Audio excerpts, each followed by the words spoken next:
ലൂക്ക ശാസ്ത്രത്തിന്റെ ജനപക്ഷ വായന. എന്തിനാ കൊതുകെ നീ എന്നെ ഇങ്ങനെ കുത്തി വേദനിപ്പിക്കുന്നത്? നിന്നെ വേദനിപ്പിക്കണമെന്നൊന്നും വിചാരിച്ചിട്ടല്ല, ഇത്തിരി ചോര കുടിക്കാമെന്ന് കരുതിയ. എന്തിനാ ചോര കുടിക്കുന്നത്?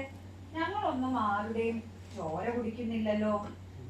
ആൺകൊതുകുകളും ചോര കുടിക്കാറില്ലല്ലോ. സസ്യങ്ങളുടെ നീരല്ലേ അവർ കുടിക്കാറ്. മുട്ടയിടുന്നത് ഞങ്ങൾ പെൺകൊതുകുകളല്ലേ. ഞങ്ങൾക്ക് കൂടുതൽ പോഷക വസ്തുക്കൾ ആവശ്യമായതുകൊണ്ടാണ് ചോര കുടി ശീലം വന്നത് എന്നാണ് പറഞ്ഞു കേൾക്കുന്നത്. പോഷക വസ്തുക്കളുള്ള സാധനങ്ങൾ തിന്നാൽ പോരെ?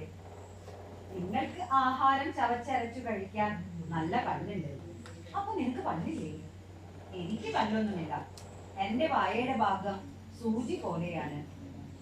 സൂചിയോ? നഴ്സുമാരുടെ കയ്യിലുള്ള സൂചിയാ?